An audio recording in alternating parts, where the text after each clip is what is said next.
서울의 한 구도심, 이른 아침 안개가 거치지 않은 골목길을 한재훈 경찰관이 천천히 걸어갑니다.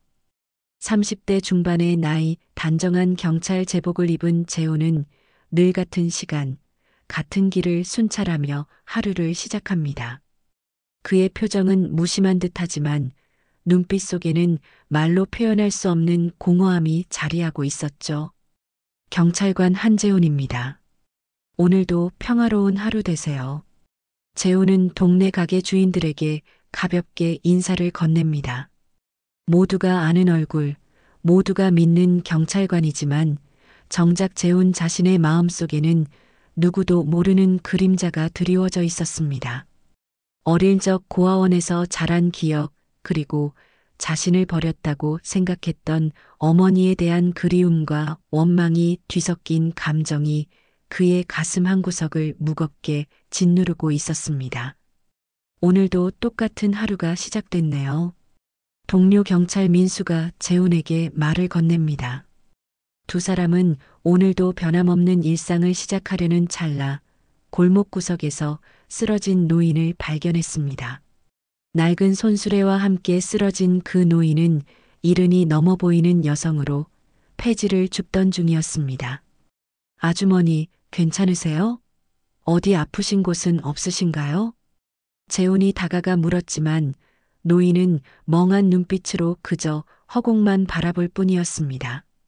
낡고 해진 옷, 주름진 얼굴, 그리고 삶의 무게가 느껴지는 구부정한 어깨, 그 모습이 재훈의 마음을 묘하게 건드렸습니다. 왜인지 모를 감정이 그의 가슴을 조여왔죠. 신분증이나 연락처가 있으신가요? 민수가 노인의 소지품을 살피며 물었지만 노인은 여전히 말이 없었습니다. 단지 가끔 내 집 찾아야 라는 말만 중얼거릴 뿐이었습니다. 신원을 확인할 수 있는 어떤 것도 없었고 노인의 기억도 흐릿해 보였습니다. 일단 보호소로 모시고 가야겠습니다. 재훈은 노인의 팔을 부축하며 말했습니다. 그 순간 노인의 눈에서 눈물이 흘러내렸습니다. 아무 말도 하지 않았지만 그 눈물은 마치 오랜 세월의 슬픔을 담고 있는 듯 했습니다. 재훈은 왠지 모를 책임감을 느꼈습니다. 마치 이 노인과 자신 사이에 보이지 않는 끈이 있는 것처럼 말이죠. 경찰서로 향하는 순찰차 안에서 재훈은 자꾸만 백미러로 노인을 바라보게 됐습니다. 그리고 문득 어릴 적 꿈에서 본 희미한 얼굴이 떠올랐습니다. 잊고 있던 기억의 조각, 그것은 마치 이 노인의 눈빛과 닮아 있었습니다. 재훈은 그 생각에 가슴이 조금 떨렸지만 곧 자신의 감정을 추스르며 앞을 바라봤습니다. 박순옥 씨, 정말 아무것도 기억나지 않으신가요? 경찰서에 도착해 노인의 임시 이름을 지어주고 물었지만 답은 돌아오지 않았습니다. 단지 그 노인은 재훈의 얼굴을 오랫동안 바라볼 뿐이었죠. 그 시선 속에는 무언가 말하고 싶은 듯한, 하지만 말할 수 없는 슬픔이 가득했습니다.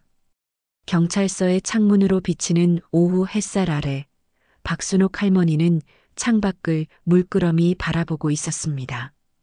재훈은 자신의 책상에서 서류 작업을 하면서도 계속 그녀를 곁눈질했죠. 노인의 신원 확인을 위한 모든 절차가 막힌 상태였습니다. 지문 기록도 없고 실종 신고된 노인과도 일치하지 않았습니다. 재훈아, 이제 그만 보호소로 인계하자. 우리가 할 수 있는 건 여기까지야. 팀장이 재훈의 어깨를 토닥이며 말했습니다. 그러나 재훈은 쉽게 고개를 끄덕일 수 없었습니다. 노인이 창가에 앉아 허공을 바라보는 모습이 자꾸만 그의 마음을 사로잡았기 때문입니다. 조금만 더 시간을 주세요. 제가 뭔가 느낌이 오는데요. 재훈의 말에 팀장은 한숨을 내쉬었습니다. 동료들의 시선도 의아함으로 가득 찼지만 재훈은 개의치 않았습니다. 그는 차분히 할머니 곁으로 다가가 앉았습니다. 할머니, 혹시 어디 사시는지, 누구를 찾고 계신지 알려주실 수 있으세요? 묻는 그의 목소리는 부드러웠습니다. 할머니는 천천히 고개를 돌려 재훈을 바라봤고 그 순간 재훈의 가슴이 묘하게 떨렸습니다. 할머니의 눈동자에는 깊은 슬픔과 함께 어떤 그리움이 서려 있었기 때문이죠. 내 아들, 찾아야 해. 말없이 있던 할머니가 처음으로 또렷한 문장을 내뱉었습니다. 재훈은 그 말에 귀를 기울였습니다. 아들이요? 아들 이름이 어떻게 되세요? 제. 할머니는 말을 이으려 했지만 이내 고개를 저으며 혼란스러워했습니다. 그 모습에 재훈의 마음이 더욱 복잡해졌습니다. 그날 밤 퇴근 후에도 재훈은 노인 생각을 떨칠 수 없었습니다. 원룸 아파트의 좁은 방에 홀로 앉아 그는 어릴 적 고아원에서의 기억을 더듬었습니다. 어렴풋이 기억나는 어머니의 얼굴, 그리고 손에 쥐어진 작은 나무 팔찌.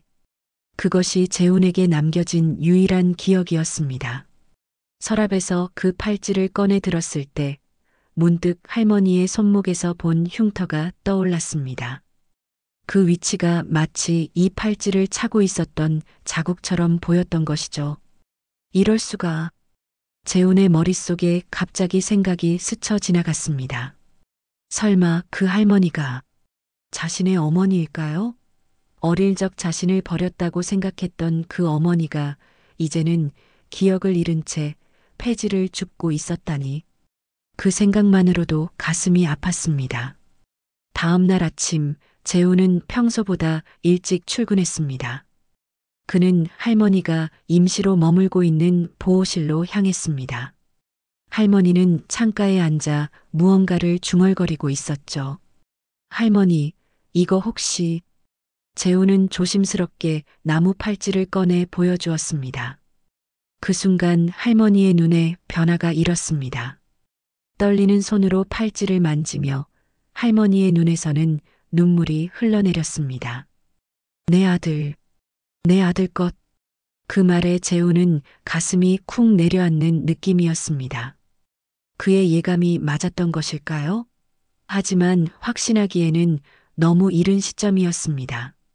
재훈은 할머니의 과거를 추적하기 위해 오래된 병원 기록과 보육원 자료를 찾아보기로 결심했습니다. 너 미쳤냐? 그런 개인적인 일에 공무원이 시간 낭비하면 안 되지. 동료 민수의 충고에도 재훈은 귀를 기울이지 않았습니다. 그에게는 이것이 단순한 호기심 이상의 의미를 가졌기 때문입니다. 만약 이 할머니가 정말 자신의 어머니라면 왜 그녀는 자신을 떠났고 왜 지금 이런 상태가 되었는지 알아야 했습니다. 재훈은 근무 시간이 끝난 후에도 컴퓨터 앞에 앉아 기록을 뒤적였습니다. 30년 전 서울의 한 보육원 기록, 그리고 실종된 여성들의 명단을 찾아보았죠. 눈이 아플 정도로 화면을 들여다보던 중 한 기록이 그의 시선을 사로잡았습니다. 김소연 35살 아들과 함께 생활하다 갑자기 사라짐. 아들은 보육원에 맡겨짐. 재훈의 손이 떨렸습니다. 첨부된 낡은 흑백 사진 속 여인의 눈매가 박순옥 할머니와 닮아 있었기 때문입니다. 어쩌면 이것이 자신과 할머니를 연결하는 실마리일지도 모른다는 생각에 가슴이 뛰었습니다. 재훈아, 아직도 있었네? 야근해? 팀장이 퇴근길에 재훈의 자리를 지나가며 물었습니다. 재훈은 화면을 급히 닫으며 얼버무렸습니다. 아, 네, 조금만 더 정리하고 가려고요. 너 요즘 그 할머니 일에 너무 매달리는 거 아냐? 우리 일이 그것뿐만은 아니잖아. 팀장의 목소리에는 염려가 묻어 있었습니다. 재훈은 고개를 숙였지만 마음속으로는 이미 결심을 굳혔습니다. 그는 반드시 진실을 알아내고 말 것입니다. 다음 날 재훈은 보호소에 머물고 있는 할머니를 찾아갔습니다. 오늘따라 할머니는 조금 더 또렷한 정신을 보였습니다. 창가에 앉아 바깥 풍경을 바라보던 할머니는 재훈을 보자 미소를 지었습니다. 할머니, 오늘은 어떠세요? 괜찮아. 그래, 넌 어쩌다 경찰이 됐니? 갑작스러운 질문에 재우는 놀랐습니다. 지금까지 할머니가 이렇게 또렷하게 대화를 나눈 적이 없었기 때문입니다. 어릴 때부터 꿈이었어요. 약한 사람들을 도와주고 싶었거든요. 착한 아이였구나. 할머니의 눈에 다시 눈물이 고였습니다. 재우는 조심스럽게 주머니에서 사진 한 장을 꺼냈습니다. 김소연이라는 여인의 흑백 사진이었죠. 할머니, 혹시 이분을 아세요? 할머니는 떨리는 손으로 사진을 받아들었습니다. 그리고 오랫동안 바라보았죠. 침묵이 이어지는 동안 재훈의 심장은 점점 더 빠르게 뛰었습니다. 내 젊은 시절. 할머니의 속삭임 같은 대답에 재훈은 충격을 받았습니다.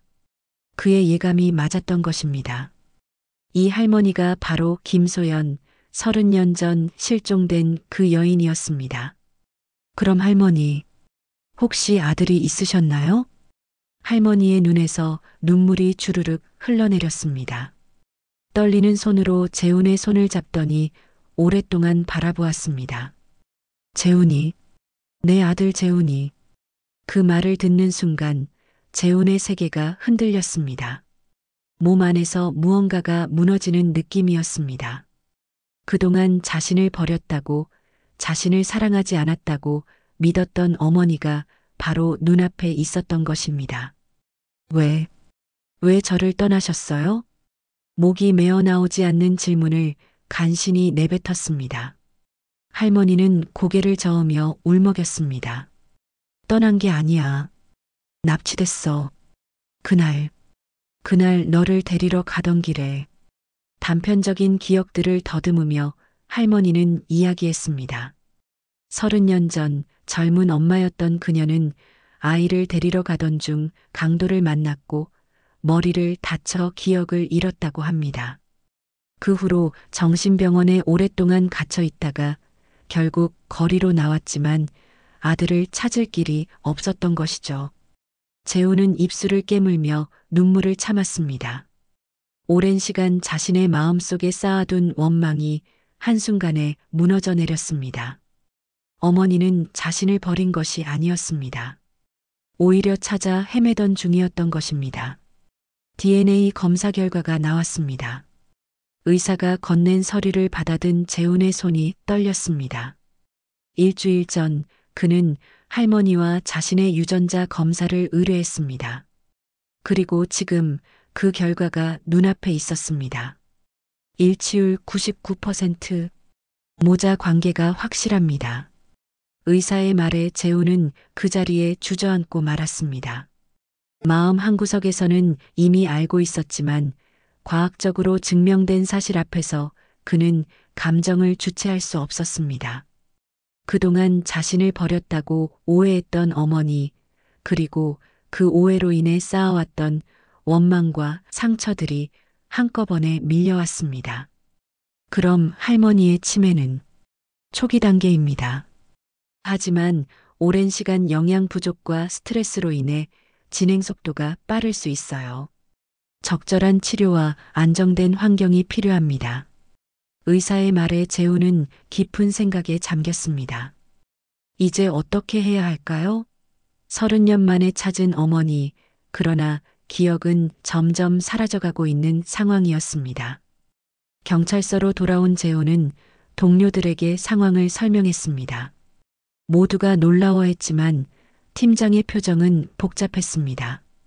재훈아, 내 사정은 이해하지만 공무원이 가족 문제로 업무에 지장을 주면 안 되잖아. 알고 있습니다. 하지만 제 어머니인데 이대로 보낼 수는 없습니다. 팀장은 한숨을 내쉬었습니다. 동료들의 시선도 재훈에게 쏠렸습니다. 어떤 이는 동정의 눈빛으로, 또 어떤 이는 의심의 눈초리로 바라보았죠. 휴가라도 내서 해결해. 업무와 사생활은 구분해야 해. 팀장의 말에 재훈은 고개를 숙였습니다.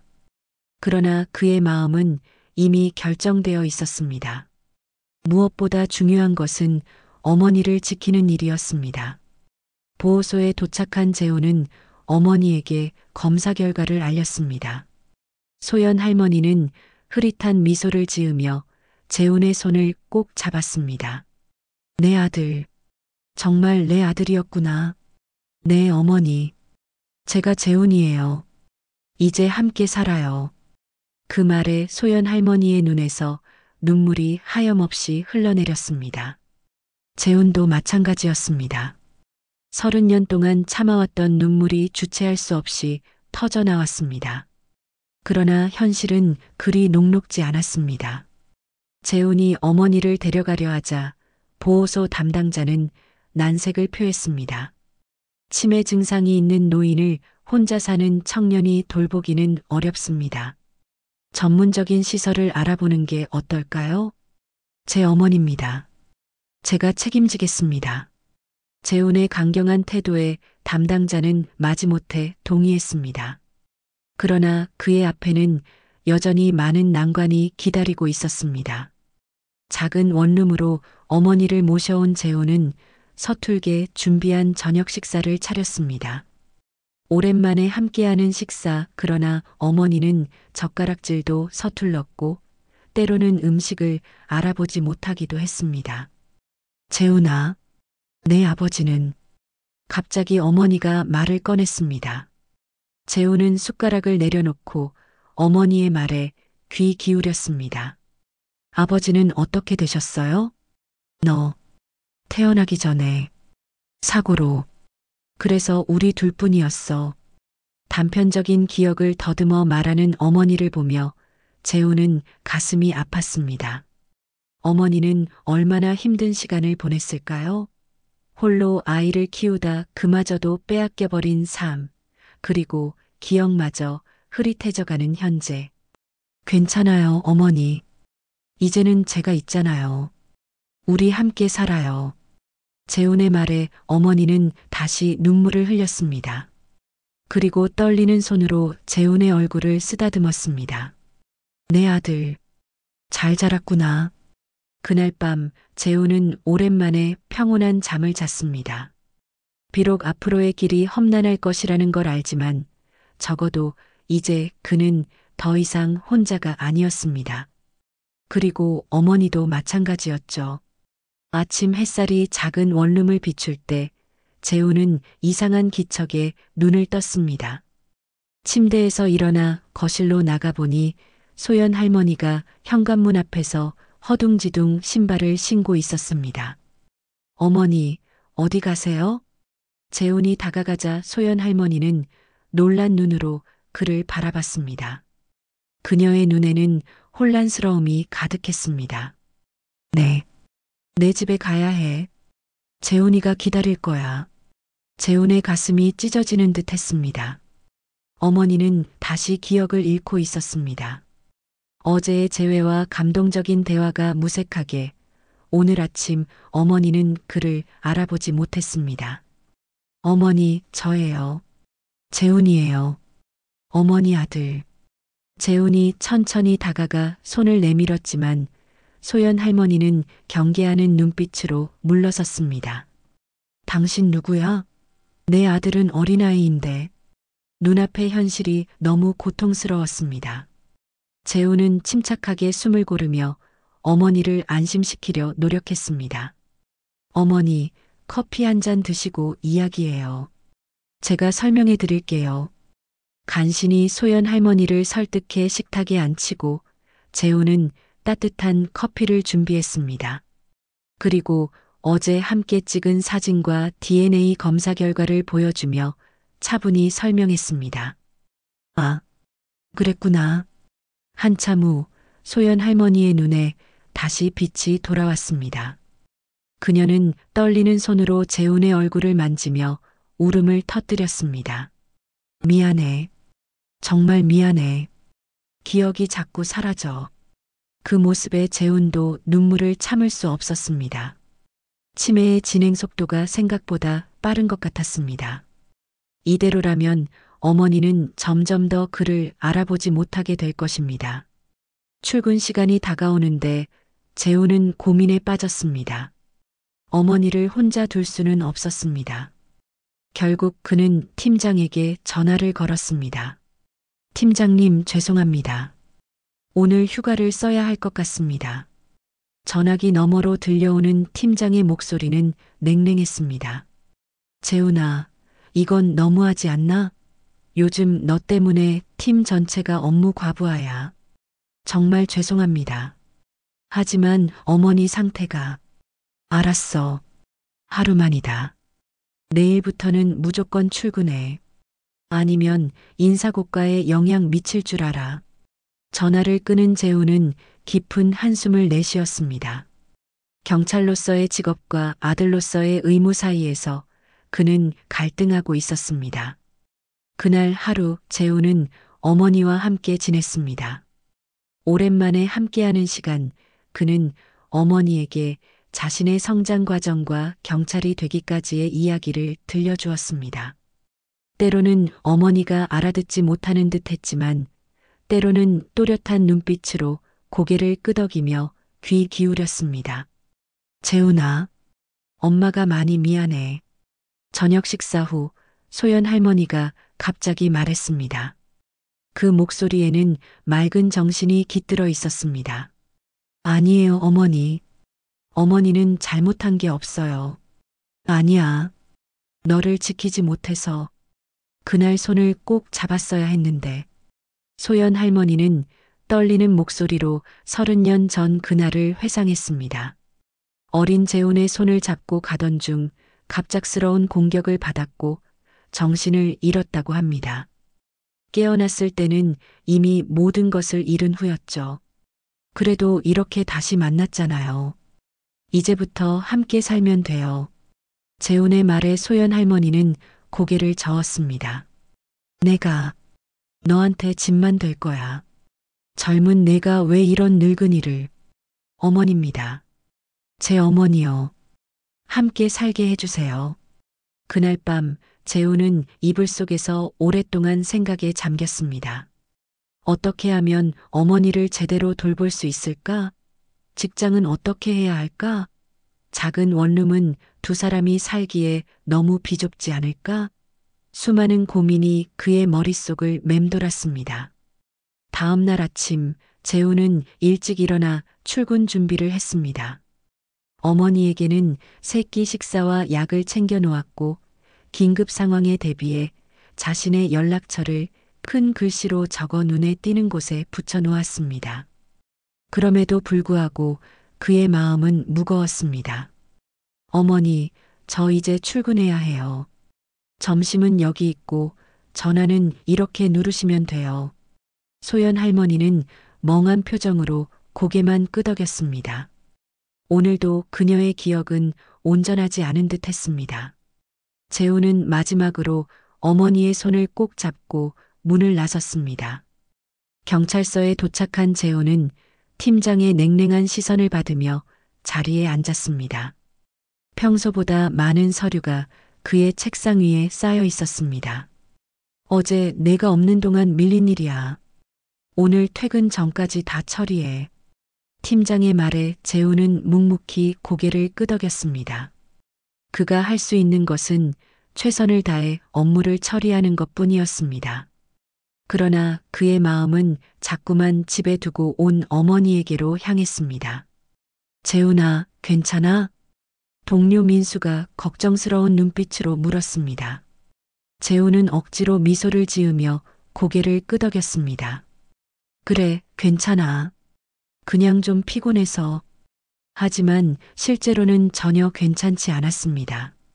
점심시간 재훈은 서둘러 집으로 향했습니다. 집에 도착해 보니 어머니는 소파에 앉아 텔레비전을 보고 있었습니다. 다행히 아침에 준비해둔 식사는 반쯤 비워져 있었습니다. 어머니, 점심 잘 드셨어요? 소연 할머니는 재훈을 바라보며 미소 지었습니다. 하지만 그 눈빛에는 여전히 혼란스러움이 가득했습니다. 그래, 너 누구지? 우리 아들 친구니? 그 말에 재훈의 가슴이 무너져 내렸습니다. 아침에 설명했던 모든 것이 다시 잊혀진 것입니다. 그는 눈물을 참으며 다시 한번 설명했습니다. 아닙니다, 어머니. 저 재훈이에요. 어머니 아들이요. 소연 할머니는 한참을 재훈의 얼굴을 바라보다가 천천히 고개를 끄덕였습니다.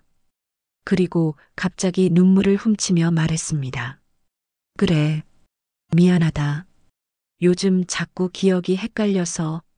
그 모습에 재훈도 눈물이 났습니다. 그는 어머니 곁에 앉아 손을 꼭 잡았습니다.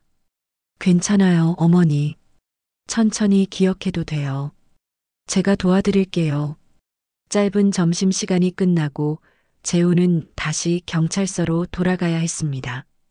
그는 긴급 상황에 대비해 이웃집 할머니에게 부탁을 해두었습니다. 소연 할머니가 이상한 행동을 하면 연락해달라고 말이죠. 오후 업무 중 재훈의 휴대폰이 울렸습니다.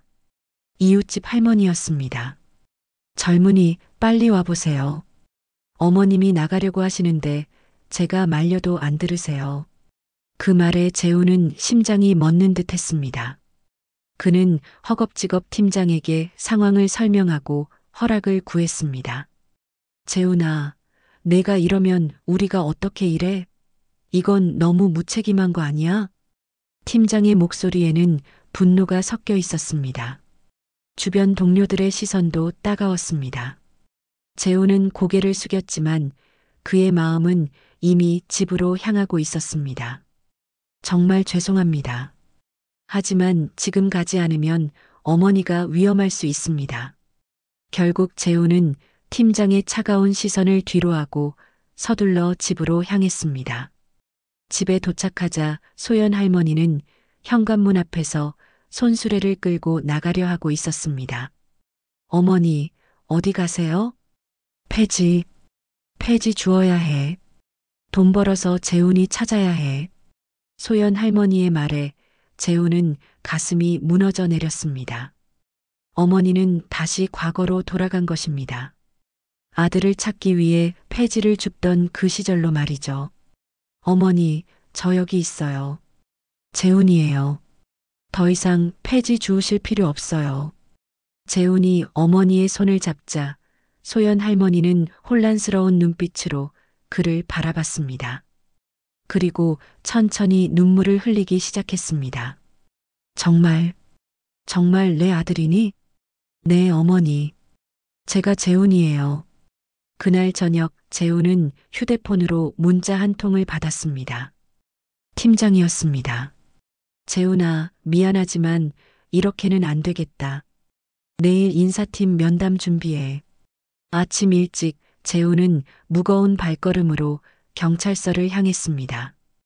어머니는 아직 깊이 잠들어 있었고 그는 다시 한번 이웃집 할머니에게 부탁을 드렸습니다. 경찰서에 도착하자 인사팀 직원이 그를 기다리고 있었습니다. 한재훈 경관님, 이쪽으로 오세요. 차가운 목소리에 재훈은 묵묵히 따라갔습니다. 회의실에는 팀장과 인사 담당 과장이 앉아 있었습니다. 모두 심각한 표정이었죠. 재훈 씨, 최근 업무 태도에 문제가 있다는 보고가 있었습니다. 특히 무단 이탈과 업무 소홀이 심각한 수준이라고 하던데요. 인사과장의 말에 재훈은 고개를 숙였습니다.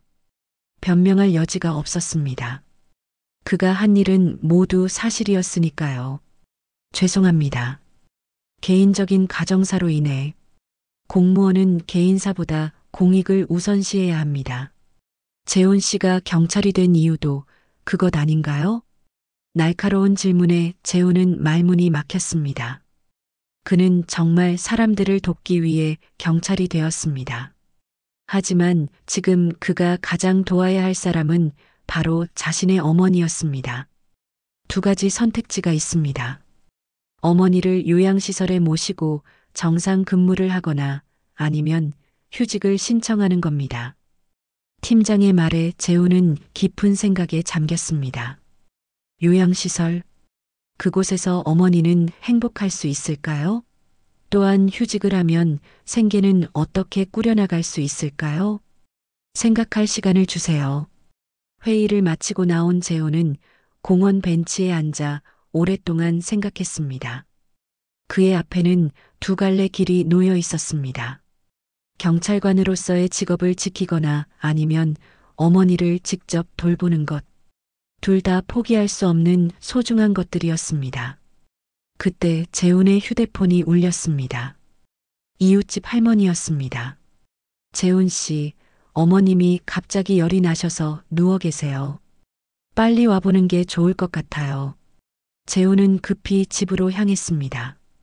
집에 도착하자 소연 할머니는 침대에 누워 힘없이 숨을 쉬고 있었습니다.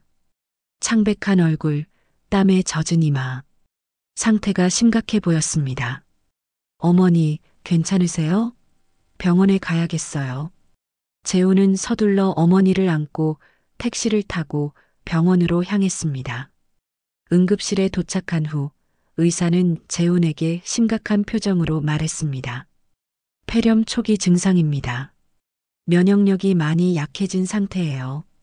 어르신께서 오랫동안 제대로 된 치료를 받지 못하신 것 같습니다. 재훈은 가슴이 무너지는 듯 했습니다.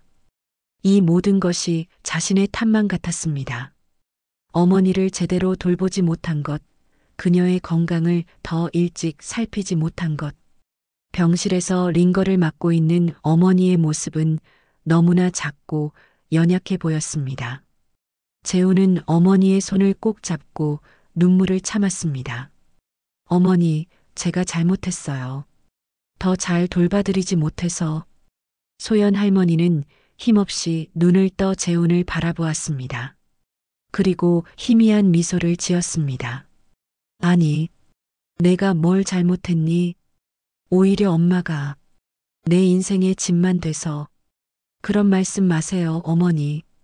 어머니는 절대 짐이 아니에요. 제 삶의 이유예요. 소연 할머니의 눈에서 눈물이 흘러내렸습니다. 재훈도 더 이상 참지 못하고 울음을 터뜨렸습니다.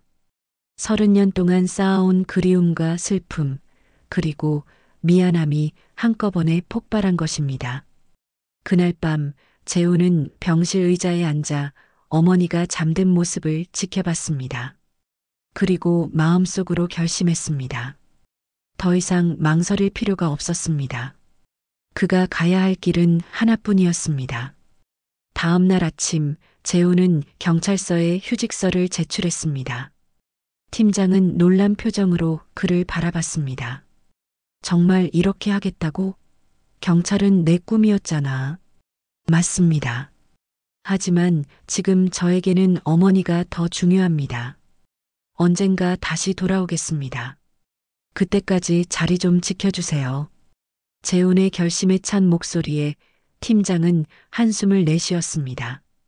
그리고 잠시 후 의외의 말을 건넸습니다. 사실 내가 좀 생각해봤는데 완전 휴직 말고 단축 근무는 어때? 오전만 근무하고 오후에는 어머니를 돌볼 수 있게. 재훈은 놀란 표정으로 팀장을 바라봤습니다. 팀장의 눈빛은 어제와는 달리 따뜻했습니다. 실은 나도 치매 걸린 아버지가 계셨거든. 그분 돌아가시기 전에 내가 해드린 게 너무 없어서 후회가 많아. 팀장의 뜻밖의 제안에 재훈은 눈시울이 붉어졌습니다. 고마움과 미안함이 뒤섞인 감정으로 그는 고개를 숙였습니다. 정말 감사합니다, 팀장님. 그 방법이라면 어머니도 돌볼 수 있고 경찰 일도 계속할 수 있을 것 같습니다. 그래, 내가 좋은 경찰인 건 알아. 우리가 서로 도우면서 살아야지. 팀장의 따뜻한 말에 재훈은 새로운 희망을 품었습니다.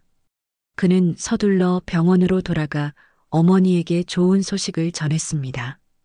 어머니, 제가 오전에만 일하고 오후에는 어머니와 함께 있을 수 있게 됐어요. 병상에 누워있던 소연 할머니는 창백한 얼굴로 미소를 지었습니다. 그러나 그 눈빛은 여전히 걱정으로 가득했습니다.